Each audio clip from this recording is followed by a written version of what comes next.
मेरी आवाज आ रही है आप लोगों को?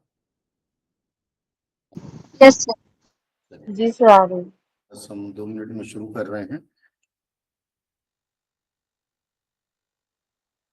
कल रात को मैंने दिया था, आप लोगों ने किया था क्या इसे?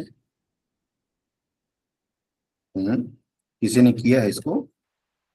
सर किए हैं पर सही से नहीं हो पा रहा है। ऐसा ही प्रश्न आएगा, क्योंकि मैं ये जो दे रहा हूँ आपको, किसी न किसी हाई कोर्ट का है, जरूरी नहीं कि पटना हाई कोर्ट का ही हो, क्योंकि पटना हाई कोर्ट का तो अभी हाल ही में परीक्षा लिया गया था। बाकी अन्य जो भारत के कोर्ट हैं, ये इन्हें वहां से ला करके मैं दे रहा हूँ। तो आप लोग समझ सकते हैं कि आपका लीगल ट्रांसलेशन का लेवल कहाँ तक जा सकता है। ठीक है।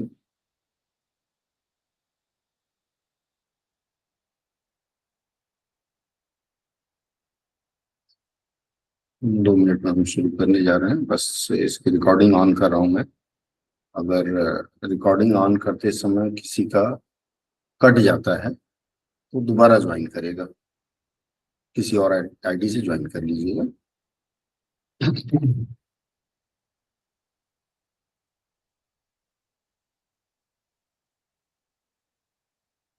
ठीक है। देखिए, कल का जो हमने अनुवाद के लिए आपको अनुच्छेद दिया था, सिर्फ 3 लाइन थे, उसमें 3 पंक्तियां थी।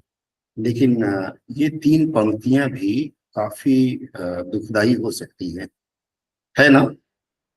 इसके जो शब्द थे, सारे के सारे शब्द लीगल ट्रांसलेशन अर्थात विधिक अनुवाद के थे, या विधिक प्रकृति के थे, कह सकते हैं लीगल टाइप के थे। और लीगल टाइप के जो अनुवाद के लिए अनुच्छेद आते हैं, तो ऐसे अनुच्छेद में पहले, सबसे पहले जरूरी होता है कि हमें जो लीगल शब्द है, विधिक शब्द है, उसकी जानकारी होनी चाहिए।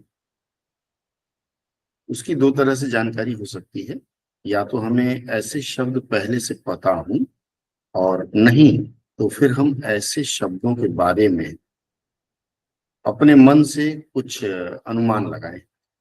ठीक है, तो सबसे पहले हम शुरू करेंगे, बस 1 मिनट और। कुछ लोग जुड़ रहे हैं तो जोड़ लिया जाए।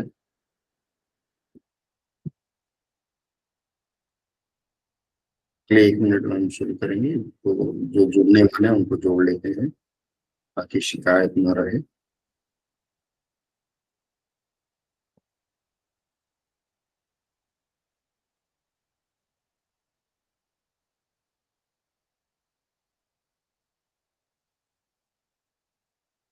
टास्क मैं रात में ही आपको इसलिए दे देता हूँ कि आप थोड़ा बहुत, कुछ नहीं तो कम से कम सोच सकें कि यह किस प्रकार का अनुवाद दिया गया है, मतलब इसका अनुवाद कैसे हो सकता है।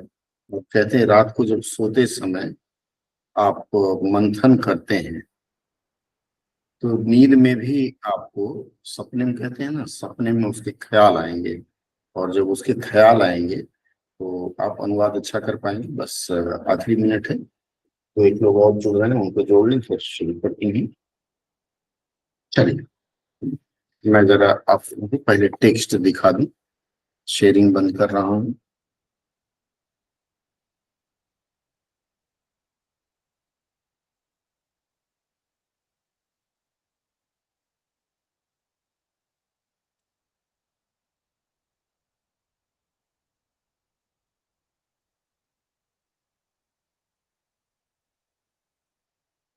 स्क्रीन शेयर कर रहा हूँ, दिख रहा है आप लोगों को?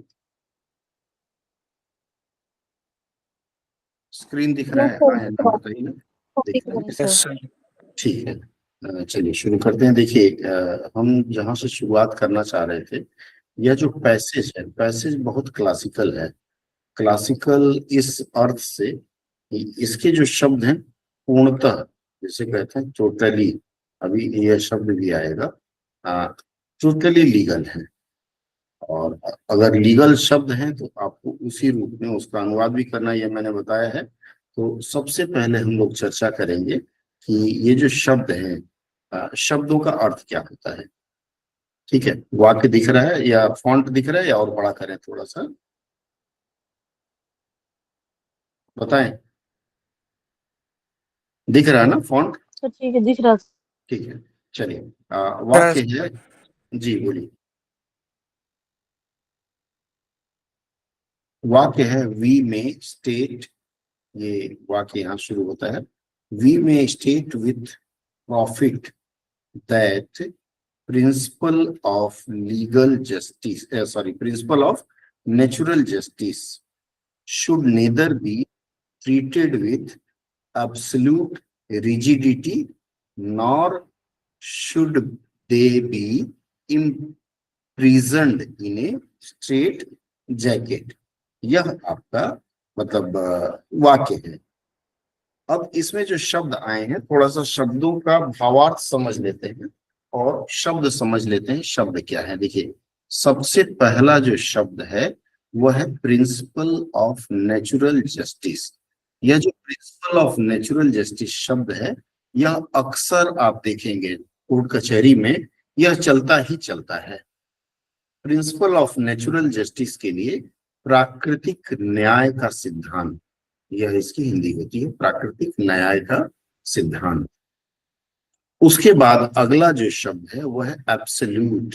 एब्सोल्यूट जो शब्द होता है, आप लोगों ने भी हाल ही के चुनाव में इस शब्द के बारे में सुना होगा, एब्सोल्यूट मेजॉरिटी जो नहीं मिली। तो एब्सोल्यूट जो शब्द है, इसके लिए तीन शब्द होते हैं। पहला है पूर्ण, दूसरा परम और तीसरा निरपेक्ष। संदर्भ के अनुसार यह जो निरपेक्ष शब्द है यह यहाँ नहीं चलेगा, क्योंकि निरपेक्ष का मतलब होता है ऐसा व्यक्ति जो किसी के पक्ष में ना हो, निष्पक्ष रहे, तो उसे निरपेक्ष कहा जाता है। तो निरपेक्ष शब्द हम हटा देते हैं, ठीक है। दूसरा जो इसके बाद वाला जो शब्द मुझे लगा है कठिन, वह है रिजिडिटी।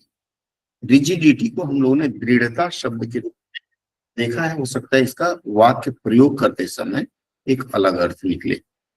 इसके बाद अगला जो शब्द है वह है इम्प्रिजन्ड। इम्प्रिजन्ड का मतलब होता है बंदी बनाना। यहां हम लोग इस वाक्य में देखेंगे कि यह जो इम्प्रिजन्ड शब्द आया है, इसका हमें अनुवाद करना चाहिए या फिर शाब्दिक अनुवाद करना चाहिए, यह आप लोग मुझे बताएंगे। उसके बाद अगला जो शब्द है, जो बहुत महत्वपूर्ण शब्द है, इस शब्द को अंग्रेजी में लिखा है स्ट्रेट जैकेट।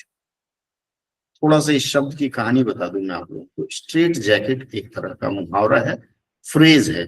बगल में आप लोग ये चित्र देख रहे होंगे जिसमें एक आदमी है और उसका हाथ उसके कपड़े के अंदर छुपा हुआ। दिख रहा है चित्र या नहीं दिख रहा है आप लोगों को? हाँ सर, दिख रहे हैं। दिख रहा है। तो स्ट्रेट जैकेट का देखिए अंग्रेजी में जो मुझे मिला है, strong piece of special clothing, मतलब एक ऐसा कपड़ा that ties the arms of the body, that ties the arms to the body, मतलब जिसमें हाथों को शरीर से बांध दिया जाता है। And used for limiting the movements of dangerous prisoner and mentally ill patients whose behaviour is violent. मतलब इसका प्रयोग कहाँ किया जाता है? इसका प्रयोग किया जाता है ऐसे मरीजों के लिए जो मेंटली इल, मतलब जो मानसिक रूप से बीमार हैं, या फिर ऐसे मरीजों पर किया जाता है जिनमें यह खतरा रहता है कि यह आदमी कभी भी कुछ भी हरकत कर देगा, तो हाथ बांध दिए जाते हैं। वो बोलते हैं ना, मेरे तो हाथ बंधे हुए हैं। यह इसका शाब्दिक अर्थ या भावार्थ होगा। अब एक चीज इसमें यह जानने वाली बात है कि यहाँ जो यह वाक्य की ओर चलते हैं, यह जो वाक्य है इसमें इस शब्द का प्रयोग क्यों किया जाता है? आप में से किसी ने इसका अनुवाद किया है या मैं बताना शुरू करूं? थोड़ा बड़ा कर दिया आपकी सहूलियत के लिए। We may state with the profit that principle of natural justice should neither be treated with absolute rigidity nor should be they imprisoned in a straight jacket। बताएं क्या होगा इसका? सर किए तो है सर, लेकिन सही से नहीं हुआ। कोई बात नहीं, बोल दीजिए, बोलने में क्या जाता सर है। लिखे हैं, हम यह कह सकते हैं कि एक प्राकृतिक मिनट। न्याय का, हाँ, प्राकृतिक न्याय का हम सर मैं सिद्धांत। यहाँ पे प्रिंसिपल को उद्देश्य, हाँ मैं उद्देश्य लिख दी थी तो ध्यान नहीं दिया। उद्देश्य, उद्देश्य। उद्देश्य की अंग्रेजी पर्पज होती है। ठीक है, जी चलिए सर। मैं थोड़ा सा लिखना शुरू करता हूँ, आप जो बोल रही हैं। हम यह कह सकते हैं कि, आगे, प्राकृतिक न्याय का, प्राकृतिक न्याय का न्याय का सिद्धांत। हाँ सर, सिद्धांत हो गया। वेरी गुड, बहुत अच्छा जा रही हैं। ना आगे। पूरी तरह कठोर होना, ना पूरी तरह न कठोर होना चाहिए। पूरी पूरी तरह तरह कठोर कठोर होना होना चाहिए, चाहिए, ना ना ही ही तो। हाँ, वेरी गुड, ना सीधा ही तो। जाल में, हाँ, ना ही सीधा इधर जाल में जकड़ा हुआ, ना ही सीधा जाल जाल में जकड़ा। में जकड़, यहाँ थोड़ा सा गड़बड़ हो गया। देखिए, एक चीज ध्यान रखिएगा, सभी लोग ध्यान रखेंगे इसका, खाली बीना जी नहीं। देखिए, आप जब भी अनुवाद करने जाते हैं तो अक्सर ऐसा होता है कि हमें शब्दों का अर्थ नहीं पता चल पाता है, विशेषकर कहाँ, परीक्षा हॉल में, क्योंकि आपके पास कोई संसाधन नहीं होते हैं कि हम डिक्शनरी देख लें या कुछ और देख लें। ऐसी परिस्थिति में जब आपको शब्द देखना होगा तो क्या तरीका होना चाहिए? यहाँ तरीका आपका यह होना चाहिए कि जैसे ही हमें ऐसा कोई शब्द मिला तो हम बहुत ज्यादा क्लासिकल हिंदी में नहीं जाएं। क्लासिकल हिंदी का मतलब होता है कि जो साहित्यिक हिंदी लिखते हैं, कि चलो साहित्यिक हिंदी के दो एक शब्द मार दें, काम चल जाएगा। नहीं, ऐसा काम मत करिएगा। ऐसा करने से आपको नुकसान होगा। अब यहाँ जैसे आपकी समझ में क्या आ रहा है, imprisoned in a straight jacket.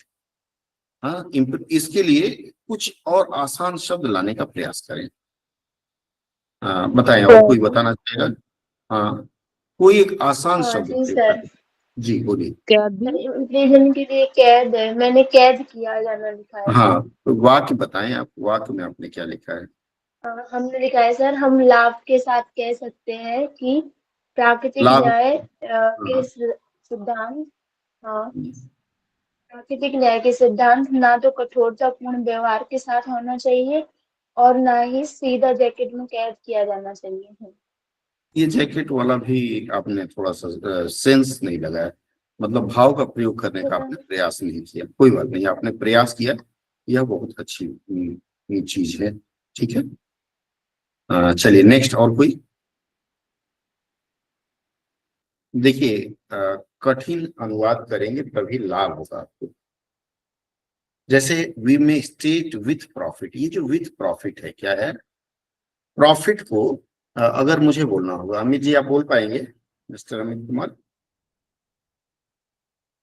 Amit ji हैं, अखिल, अविनाश। सर रास्ते में है सर। अच्छा, अविनाश, अखिल, आप लोग भी प्रयास करिए। तो 3 ही लाइन दिया हूं मैं, 5 मिनट का खेला है। अनामिका, ये अन्नपूर्णा, कोई बोलो। प्रॉफिट का तो लाभ ही होगा सर, और समझ में और क्या हो सकता है? थोड़ा सा जोर लगाइए, लाभ की जगह पर हम क्या लिख सकते हैं?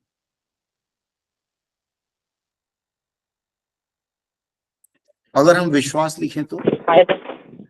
हम्म सहमति लिख सकते हैं सर, अधिक नहीं, सहमति। सहमति, अधिक सहमति नहीं होगा। हम जैसे, मुझे अगर लिखना होगा, मान लीजिए मुझे भी नहीं आ रहा है, मैं मान लेता हूं मुझे भी नहीं आ रहा है, तो मैं शुरू करूंगा। इस विश्व हम यह विश्वास के साथ कह सकते हैं कि, ठीक है, प्राकृतिक न्याय के सिद्धांत को, प्राकृतिक न्याय का नहीं, न्याय सिद्ध, हाँ सर, एक मिनट, कोई जुड़ने की परमिशन मांग रहा है, कि प्राकृतिक न्याय का सिद्धांत, कि प्राकृतिक न्याय का सिद्धांत न तो, अब ये जो दृढ़ता शब्द यहाँ नहीं लगेगा। ठीक है, तो ये बीना जी ने बहुत अच्छा लगाया, न तो कठोर होना चाहिए, ना ही तो रूढ़ि, रूढ़ि शब्द का हम इसलिए प्रयोग करेंगे कि रूढ़िवादिता होती है, उसमें भी लोग जकड़े होते हैं। रूढ़िवादिता पूर्ण। अगर मुझे लिखना होगा, क्योंकि लीगल अनुवाद में ज्यादातर हिंदी में जब हम लिखने का प्रयास करते हैं तो यह मान के चलते हैं कि हम लोग भाव अनुवाद करते हैं। तो अगर मुझे लिखना होगा तो मैं इस तरह से लिखूंगा। ठीक है, विश्वास के साथ हम यह कह सकते हैं या हम विश्वास के साथ यह कह सकते हैं, दोनों में से जो भी प्रारूप आपको उचित लगे आप उसको ले सकते हैं। और नहीं तो रूढ़िवादिता के जाल में जकड़ा हो, चूंकि जाल का यहाँ प्रयोग नहीं हो रहा है, जाल नहीं, यहाँ एक प्रकार के वस्त्र की बात की जा रही है, और वह वस्त्र ऐसा है जिसमें आदमी को कैद कर दिया गया है। इसका मतलब नहीं तो इसके हाथ बंधे हो, आप इसको इस तरह लिख सकते हैं, कानून के आंख बंधे होते हैं, हाथ नहीं बंधे होते हैं ना, होते हैं क्या? कानून के हाथ लंबे होते हैं, इस तरह के शब्दों का प्रचलन है, तो आप इसका प्रयोग इस रूप में कर सकते हैं। अगले वाक्य में चलते हैं। हाँ, ये किसी ने मैसेज किया, सोनी बोलो, सॉल्व करने का टाइम नहीं मिला। ये अपने अनुवाद ही है क्या सोनी? ये मैं देख ही नहीं पा रहा हूँ सर, थोड़ा और पहले भेजा कीजिए। अब बताओ बच्चा, 8 बजे रात में भेजे हैं। हाँ, इसके पहले और कब भेजें? चलो अभी भेज देंगे इस बार, ठीक है। आपका निवेदन शिरोधार्य है, आगे से हम पहले भेजेंगे। हाँ, आखिरी लाइन में क्या है बताइए? फिर रिपीट कर दीजिए, क्या लिखी थी आपने, वो मिटा दी। देखिए मैंने लिखा है, रूढ़िवादिता। हम हाँ हम यह विश्वास के साथ कह सकते हैं कि प्राकृतिक न्याय का सिद्धांत न तो कठोर होना चाहिए, यहाँ होना चाहिए की जगह न तो कठोर हो, आप चाहें तो होना चाहिए, यह जो शब्द है न तो कठोर हो, सिर्फ वो लिखने से भी आपका काम चल जाएगा, ठीक है। कठोर हो, ना ही तो रूढ़िवादिता पूर्ण हो, या फिर आप जकड़े के हिसाब से कुछ लेके आ सकते हैं। अगले वाक्य में चलते हैं। अगला वाक्य, सर ऐसा तो लिख एब्सोल्यूट सकते का हैं, ना ही यूज उसके हाथ जकड़े हुए होने चाहिए। नहीं तो इसके हाथ बंधे हो। बोलो क्या बोली, नेक्स्ट कोई बोल रहा था बिना के सर अलावा? एब्सोल्यूट का यूज नहीं किए। हाँ, एब्सोल्यूट का यूज नहीं किए। बहुत अच्छी बात आपने कही। कहाँ एब्सोल्यूट का प्रयोग करें? कठोर के पहले हाँ, से। कठोर के पहले सर, पूर्ण रूप से कठोर हो। कहाँ लिखे? Neither should be absolute rigidity. अच्छा, इसमें एक चीज और लिख सकते हैं आप लोग, यह तो मैंने भाव अनुवाद बताया था, अब इसको जरा अच्छे अनुवाद के रूप में कर दें। यह मैंने भाव बताया कि मेरे समझ में नहीं आएगा तो मैं ऐसा करके आऊंगा, ठीक है। अब जरा इसका अच्छा अनुवाद करके दिखाता हूँ, इसका जो लीगल अनुवाद होना चाहिए उसको मैं करता हूँ।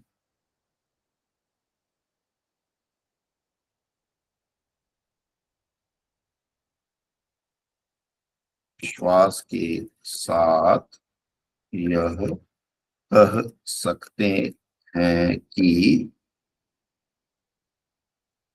प्राकृतिक न्याय के सिद्धांत को ना तो कठोर ना ही रूढ़िवाद का, ना ही तो पूर्णतः कठोर, ना ही तो रूढ़िवादिता पूर्वक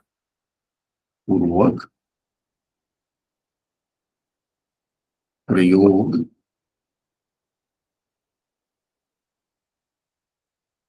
करना चाहिए। अब मैंने इस वाक्य के प्रारूप को यहाँ बदल दिया है। मन में शंका होनी चाहिए आप लोगों के कि ऊपर तो कुछ और लिख रहे थे, हाथी के दांत वाली बात हो गई, यहाँ ऐसा क्यों नहीं लिखा? संशय होनी चाहिए, नहीं हुआ इसका मतलब है कि हम लोग मंथन कम कर रहे हैं, जो वास्तविक अनुवाद नहीं सर, होना समझ चाहिए। नहीं आ रहा सर, आप सेंटेंस को अरेंज करिए। क्यों वास्तविक अनुवाद ऐसा होना चाहिए? क्योंकि यहाँ देखिए नेदर बी ट्रीटेड लिखा हुआ है, ट्रीटेड लिखा हुआ है ना, ट्रीटेड का मतलब यहाँ प्रयोग के रूप में ले सकते हैं या माना जाना चाहिए, प्रयोग की जगह पे आप चाहें रूढ़िवादिता पूर्वक माना जाना चाहिए, ठीक है।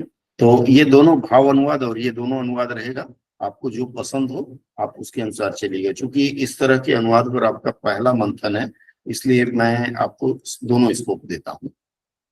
ठीक है, जब परिपक्व हो जाएंगे, परीक्षा में अगर आपने जो मैंने ऊपर लिखा भाव अनुवाद वो अभी कर देंगे तो सफल हो जाएंगे। अगला वाक्य है, it has been held in Ajit Kumar Nag. ये V/S है, V/S को हम लोग वर्सेज लिखते हैं, VERSES, ग्रीन लाइन में मैंने बनाया है। और इसकी हिंदी होती है बनाम, मतलब जब दो लोग लड़ते हैं तो एक वादी होता है, दूसरा प्रतिवादी होता है, तो उसी को उन दोनों में आपस में जो झगड़ा चलता है उसको बोलते हैं बनाम, फलाना बनाम इतना। ठीक है, जनरल मैनेजर पीजे, पीजे चूंकि किसी नाम का शॉर्टकट है या फिर लीगल एब्रिविएशन है, क्या कहेंगे इसको, देख लेते हैं। हाँ, Indian oil corporation limited Haldia and others 2005, 7 SCC 764, that the maxim audi alteram partem. ये जो मैक्सिम ऑडी अल्ट्रम पार्टेम, यह एक फ्रेंच शब्द है, फ्रेंच मुहावरा। फ्रेंच मुहावरा देखिए, SCC जो है, SCC शॉर्टकट में लिखा जाता है। अगर लीगल अनुवाद के लिए आप लोग जाते हैं तो इस तरह के जो एब्रिविएशंस हैं वह जानना जरूरी है। मैं आप लोगों को एब्रिविएशन की सूची या लिस्ट शीघ्र ही उपलब्ध करवा दूंगा जो आपके काम आ सकता है। तो इसमें SCC का मतलब होता है सुप्रीम कोर्ट केसेस। ये जो SCC यहाँ दिया हुआ है, तो इसको जब लिखना होगा, अगर नहीं समझ में आ रहा है तो इसका लिप्यंतरण कर लेंगे। उसके बाद जो ये वाक्य था, ऑडी अल्ट्रम पार्टेम, ये जो ऑडी मैक्सिम थोड़ा सा हमें नहीं मिला उस समय, तो ऑडी अल्टर्न पैटर्न जो है, इसका मतलब है हियर द अदर साइड, अरे दूसरे को भी सुना जाए, मतलब अपना पक्ष रखना, अपना पक्ष रख पाए व्यक्ति को वह मौका मिलना चाहिए। और मैक्सिम ऑडी अल्ट्रम पैटर्न जो है, इसे पूरे को पूरे प्रिंसिपल ऑफ नेचुरल जस्टिस कहा जाता है। जैसे हमने भी पढ़ा ना, प्रिंसिपल ऑफ नेचुरल जस्टिस, तो खाली मैक्सिम जो शब्द है ये प्रिंसिपल ऑफ नेचुरल जस्टिस की ओर इशारा करता है। तो यहाँ आप इसको प्रिंसिपल ऑफ नेचुरल जस्टिस के नाम पर इसका अनुवाद कर सकते हैं। चलिए हम आगे देखते हैं। इट हैज बीन, बताएं आप में से कोई प्रयास करेगा। It has been held that, नहीं, अरे प्रयास पूरा करिए, बोले, गलत, हाँ जब कोशिश लिखे करिए, गलत ही हो कोशिश करिए। यह, सर लिखे हैं सर, हाँ, अजीत कुमार नाग अजीत बनाम कुमार, इंजीनियर, एक minute, Indian oil Ajit Kumar Nag, Nag बनाम बनाम, Indian oil corporation limited, hmm, Haldia के महाप्रबंधक, हल्दिया के महाप्रबंधक, कॉर्पोरेशन, ये थोड़ा स्पेलिंग गलत हो गया है, corporation corporation, Haldia limited, Haldia corporation limited Haldia, हाँ आगे बोलते रहिए। तथा कॉर्पोरेशन अन्य अ, तथा अन्य दूसर, उसके बाद लिमिटेड, 2005 वो जो जैसे वैसे ही लीजिए। SCC 764 के मामले में यह देखा गया है कि एक मिनट, थोड़ा सा अन्य के मामले में मामले में यह देखा गया गया कि, गया हम्म, सर। उसके बाद सर मैक्सिम बोला, मैं वैसे ही लिख दी, मुझे समझ में नहीं आ रहा था। मैक्सिम हम्म, ऑडी हम्म, अल्टरम हम्म, हम्म, पार्टिम, जिसके ठीक है, आया चलिए इस शब्द को रट लीजिएगा आप लोग, क्योंकि इसका प्रयोग अक्सर आपको लीगल ट्रांसलेशन में मिलेगा। ठीक है, और कोई, कम से कम बीना जी ने प्रयास किया, यह बहुत बड़ी बात है। हाँ, मैक्सिम को सिद्धांत कहा जाता है। प्रॉपर्टीच्यूड एक शब्द आएगा, प्रॉपर्टीच्यूड को मुस्तैदी कहा जाएगा, और मार अर्जेंसी को एक्सट्रीम अर्जेंसी कहा जाता है, और इसे कहा जाएगा अत्यावश्यक। ये जो शब्द हैं इसको ध्यान रखिएगा। हाँ सर, वो आ रहा था पर उस सेंटेंस बनाने में। देखिए, it has been held in Ajit Kumar Nag versus general manager PJ. ये जो पीजे है ये भी मेरे विचार से लीगल वर्ड ही है जिसका एब्रिविएशन कर दिया गया है, हमें नहीं पता है तो हम छोड़ देंगे। अजीत कुमार नाग बनाम Indian oil corporation limited Haldia, general manager PJ पहले है, ठीक है। तो जनरल मैनेजर को हम आगे ले आएंगे। जनरल मैनेजर को महाप्रबंधक कहते हैं। एक मिनट, हाँ, हेलो, बोलो, क्लास के बाद बोलती हैं। महाप्रबंधक, महाप्रबंधक इंडियन ऑयल कॉर्पोरेशन लिमिटेड, महाप्रबंधक जो है पीजे, पीजे की देने का प्रयास करूंगा खोज के।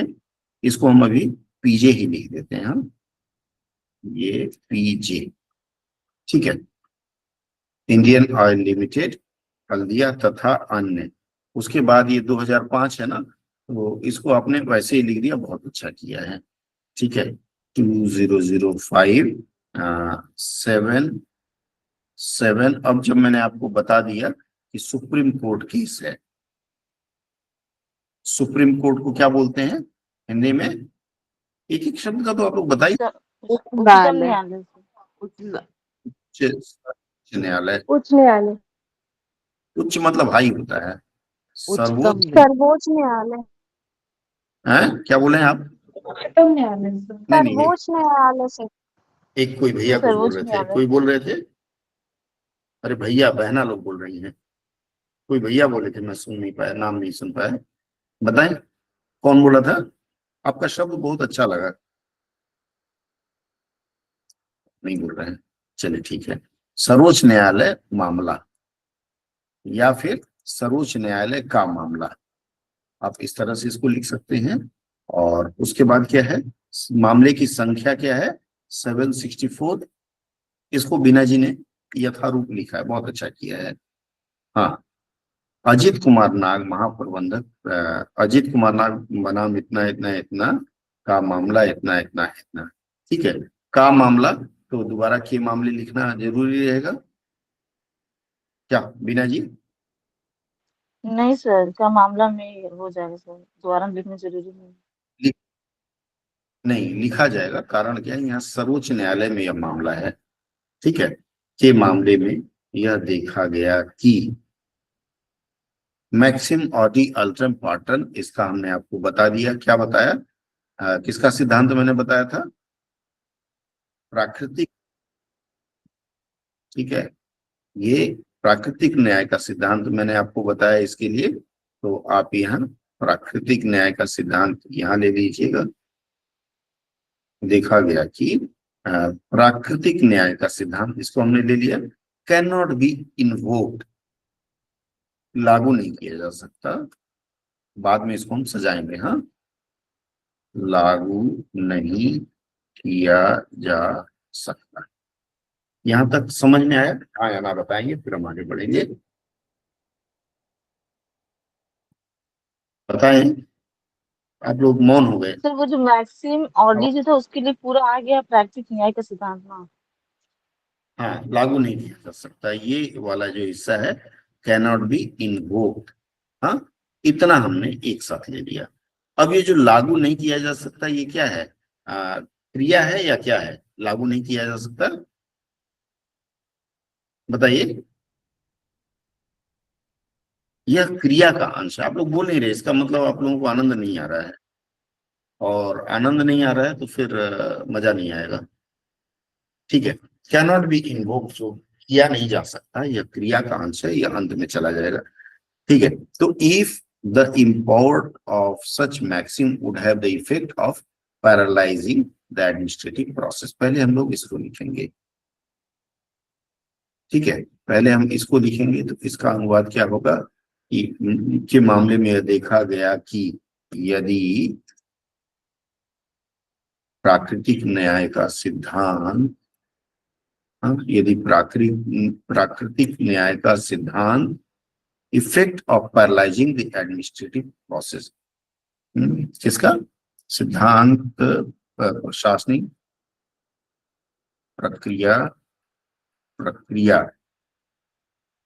पैरालाइजिंग मतलब खत्म करना, प्रशासनिक प्रक्रिया को खत्म करने का, इफेक्ट का मतलब प्रभाव, वो सामर्थ्य रखता हो, या फिर प्राकृतिक न्याय के सिद्धांत से, हेलो ठीक है।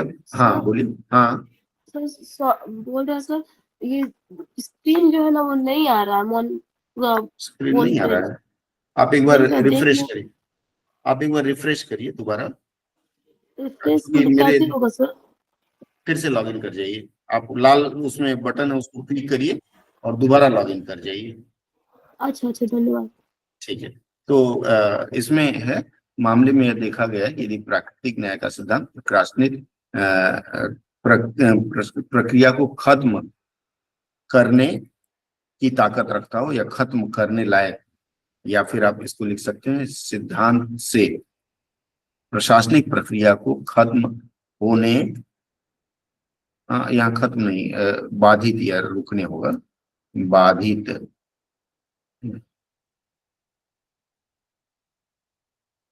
बाधित होने की आशंका हो।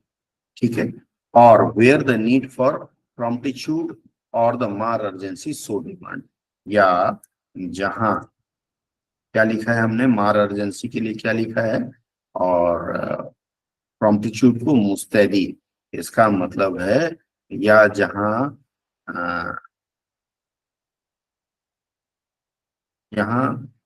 इसे इस जहां इसकी अत्यावश्यकता महसूस की जाए या फिर हो, ठीक है, वहां इसे लागू किया जा सकता सर प्रॉम्प्टिट्यूड के लिए तो कुछ नहीं है, सर प्रॉम्प्टिट्यूड का तो है। मुस्तैदी लिखा है ना, और क्या लिखा है? मुस्तैदी का ये मतलब क्या होता है सर? मुस्तैदी का मतलब तत्परता से लागू करना। ठीक है सर। ठीक है। तो तो उत्साह इसको भी, आप इस तरह से कर सकते हैं। हाँ बोलिए, क्या बोली? नहीं सर ये बोले सर उत्साह भी दिया था सर, प्रॉम्प्टिट्यूड तो उत्साह नहीं, ये वही। उत्साह नहीं होगा ना, लड़ाई झगड़े के मामले में, कोर्ट कचहरी के मामले में उत्साह का प्रयोग नहीं करेंगे ना। चलिए, अगला वाक्य। मुझे लगता है आज का यह सत्र आप लोगों को काफी टफ लग रहा सर है, लेकिन सर परीक्षा में, हाँ बोलो। मुस्तैदी की जगह तैनात नहीं कर सकते? नहीं, तैनात तो हम लोगों ने लिख दिया ना, कि लागू करना भी तैनात जैसा होता है। ठीक है। चलिए, आगे चलते हैं। It has been stated therein, therein का मतलब उसमें, हाँ मैं कर देता हूँ, मुझे लगता है आप लोगों ने किया नहीं है। It has been stated therein, उसमें सर ये बोला यह, किया सर। हाँ बोली। सर मैंने लिखा सर, यह कहा गया है कि इस तरह के मामलों यह में, कहा गया है कि इस तरह के तरह मामलों में, मामलों में हाँ, न्यायालय का दृष्टिकोण रूढ़िवादी हम्म, हम्म, की जगह व्यवहारिक, व्यवहारिक, ऐसा कॉमा हाँ, पंडिताओं की जगह वास्तविक, लड़ताऊ नहीं होगा, रूढ़िवादी। रूढ़िवादी की जगह एक मिनट, हाँ हाँ, वास्तविक, चलिए, नहीं, इसको हम लोग बदलेंगे। आगे। औपचारिक औपचारिकता की जगह क्रियात्मकता, औपचारिक की जगह क्या? क्रियात्मक, सर मैंने क्रियात्मकता लिख प्रैक्टिकल, दिया। व्यावहारिक। चलो। ठीक है, नहीं, functional.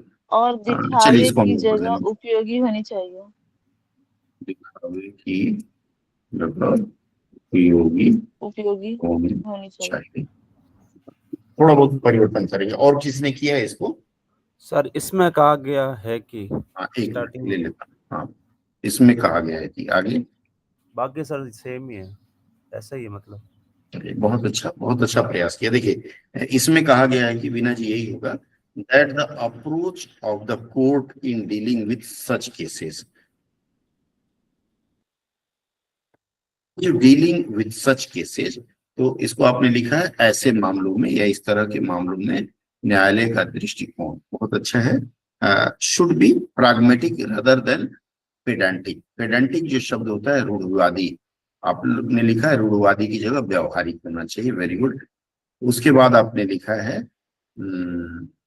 Comma realistic rather than डॉक्ट्रिनेटेड। ये जो डॉक्ट्रिनेटेड शब्द को फिर हमने मतवादी लिखा है।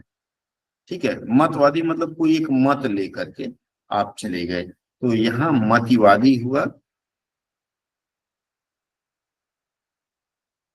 मतिवादी या मतवादी मतलब किसी दूसरे के सिद्धांत को मानना की जगह क्या लिखा है, रेदर देन, ये रियलिस्टिक रेदर देन की जगह वास्तविक हो गया। उसके बाद functional rather than formal and practical, तो हो गया ये। और फॉर्मल एंड प्रैक्टिकल को हम लोग क्या लिखेंगे, प्रैक्टिकल को क्या लिखेंगे, व्यवहारिक लिखेंगे, क्या लिखेंगे,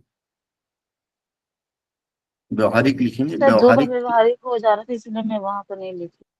हाँ ठीक है, formal and practical rather than pre decisional, जो शब्द है प्री डिसेंट्रियल की जगह, प्री डिसेंट्रियल का मतलब हमने लिखा है मिसालवादी। प्री डिसेंट्रियल मतलब किसी का उदाहरण देना। ठीक है, तो यहाँ मिसालवादी, इसको हम लिखेंगे, एक मिनट बोल लूं मैं, सर प्रैक्टिकल को क्या लिखा है आपने, सर प्रायोगिक लिख सकते हैं। प्रयोग नहीं होता ना, प्रैक्टिकल प्रयोग नहीं होता है, तो इसकी जगह हम लोग मिसालवादी की जगह क्या होना चाहिए, मिसालवादी की जगह फॉर्मल एंड प्रैक्टिकल, फॉर्मल को औपचारिक फिर लिख लीजिए एंड प्रैक्टिकल को व्यवहारिक लिख सकते हैं। ठीक है, औपचारिक और व्यवहारिक, मतलब इन्होंने औपचारिक और व्यवहारिक पर ज्यादा जोर दिया है। बहुत अच्छा आप लोगों ने किया।